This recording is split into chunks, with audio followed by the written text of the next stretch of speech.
so bummed. I'm at the mall. I work for this office again, and I wanted to go to the food court, get some like food court food that I never get anymore, and just sit down and read. I could have just like sat in my car and read before I started driving back home, but I parked in the garage, and it's like a pretty hot day, so it's pretty dark. Anyway, I'm making excuses already, but it is what it is. So I am going to try not to do this like vlog style and get straight to the point, because that is the purpose of these with daily videos. I'm kicking off the video with this one, Painting Techniques Faux Finishes. Painting Techniques and Faux Finishes. And it starts with types of paint that we have. So I took some notes because I will forget. So we got the most common, the one that I'm more, I don't know if it's most common actually. So there's two types of paints. It could be a water-based paint, or it could be an oil-based paint. So water-based house paint could be diluted. It's soluble when it's wet, so you can wipe it down when it's still wet. So when it dries up, you can't wash it off anymore. I learned that the hard way with my pants upstairs, that I got water-based white paint on, and it never comes off.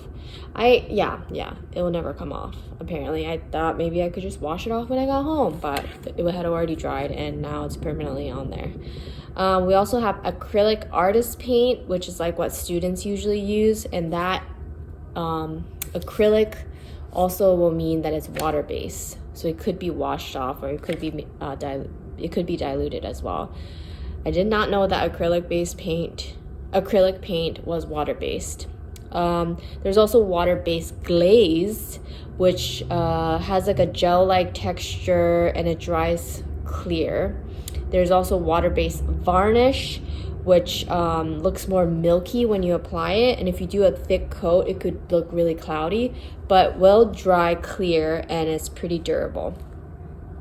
And then we have the oil-based. So oil-based paint is going to be hard wearing, so it's long lasting, and it's mostly used for high traffic areas because it's more durable. There's also artist oils, and those kinds of paints, like the ones in the tube, are for canvas painting. There's also oil-based varnish, which is typically polyurethane, and I actually put polyurethane on this custom height table that I made with Vince. So oil-based varnish, like polyurethane, will yellow and darken with age, so with time.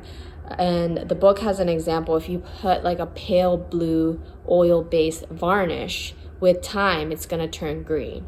So I guess this table is gonna be even more orange as it gets older. Okay, and then there's also oil-based glaze, often called scumbo glaze. I've never heard of that word before, scumbo. And that has to be used over one coat of oil-based paint. Actually, I don't know if it has to be just one coat, maybe multiple coats, I don't know, but it has to be used over oil-based paint, the scumbo glaze. And this is like, it's used for like making a decorative finish, like wood graining or faux marble. When you wash certain paints, like if you're washing off like water-based paint, use water, use the same solvent. And then if you're washing oil-based paint, use mineral spirits. And then I also read about like how to store them. Like you should store them upside down, and when you actually dip it into paint, don't just like do it halfway, because as you use it, it's gonna drag down anyway. And if it gets close to the ferrule, I think, is that how you pronounce it? Ferrule, which is that metal part usually that holds the base of the bristles. If that touches paint, it could get damaged, and that could make your paintbrushes not last as long. So yeah, interesting stuff. I think I'm gonna stop there for the painting, and I'm gonna take a nap because I'm really sleepy. But yeah, I did also learn about like whiting, rotten stone, vinegar, shellac, denatured alcohol, benzene, powder pigments, like other materials used in paint that produces certain techniques and certain finishes. So that's cool.